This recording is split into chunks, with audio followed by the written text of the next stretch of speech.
Pascal Siakam, when he was with the Toronto Raptors, everybody at this point knows that he wanted to sign with the Raptors. He wanted to sign a maximum deal to remain with the Raptors and essentially just, continue his career along with the team, with the Toronto Raptors. Even after it was clear that they were kind of pivoting, going in a different direction, he kind of said basically that he was interested in staying with the Raptors and he was willing to sign.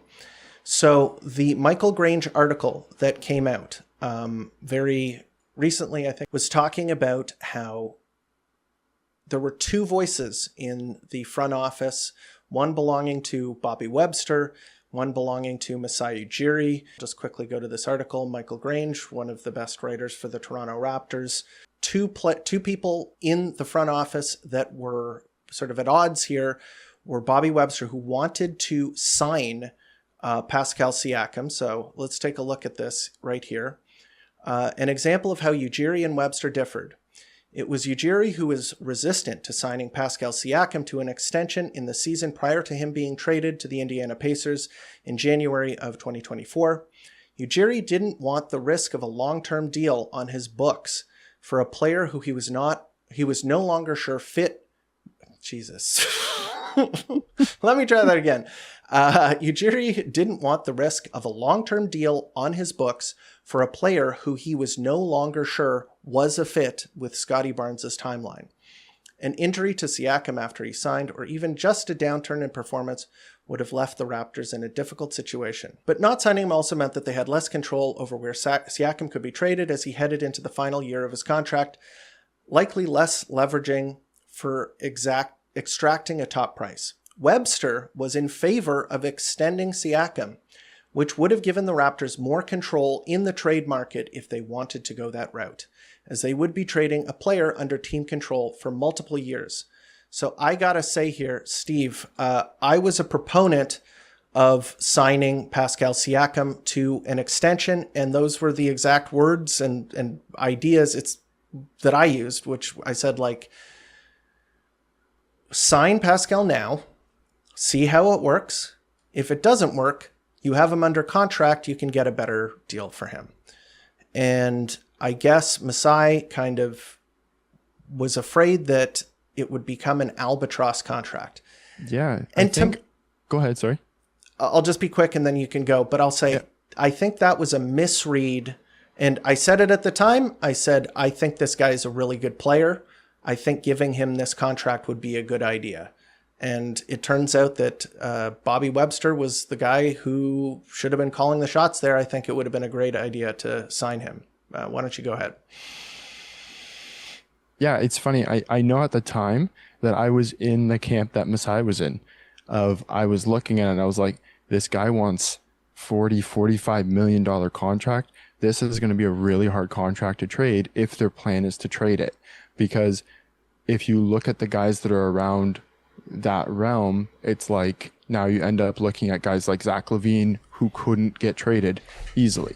Like there are guys who are good, but their contract being big all of a sudden makes everybody think they're not nearly as good as they should be, and it lowers their value in general. So I was afraid of that. So I get kind of where Masai's perspective was, but I think it's interesting because I would have thought he'd be much higher on Pascal than I was, or even Bobby was. I thought he's the guy who's always trying to tell everybody, look how good Pascal is. So I was pretty surprised to hear that he was the one that was hesitant to it.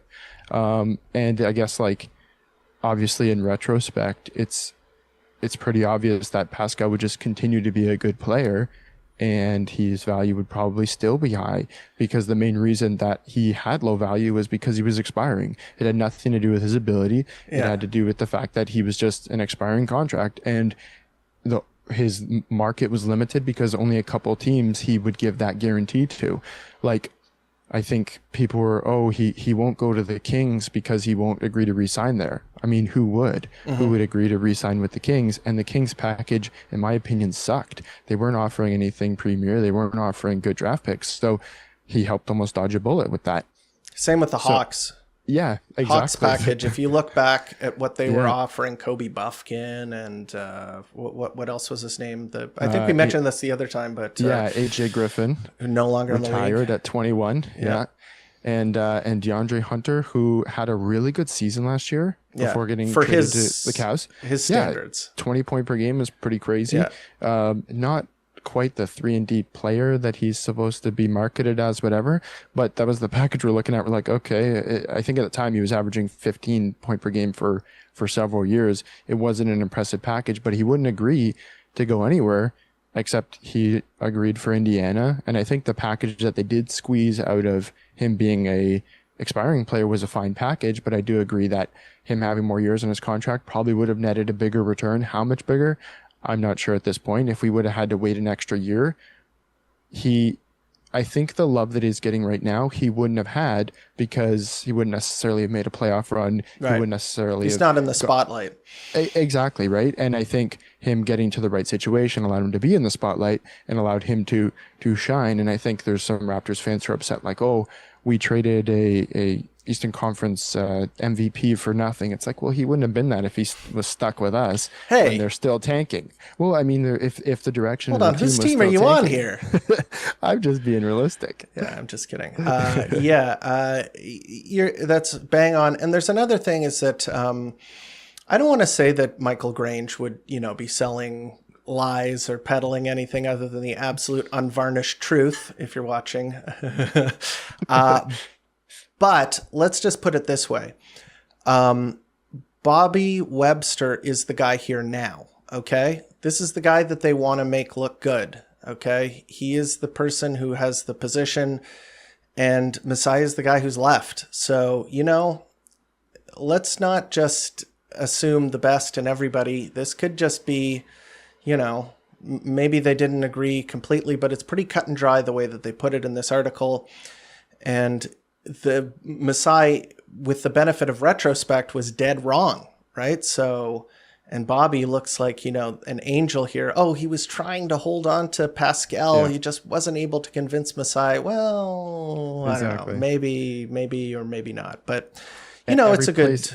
Every place I've worked, when somebody leaves, every mistake that happens from there on out was probably that person's fault for the next couple of months. It's like, Biden's fault. It's Biden's fault. It's the easiest way to do it, right?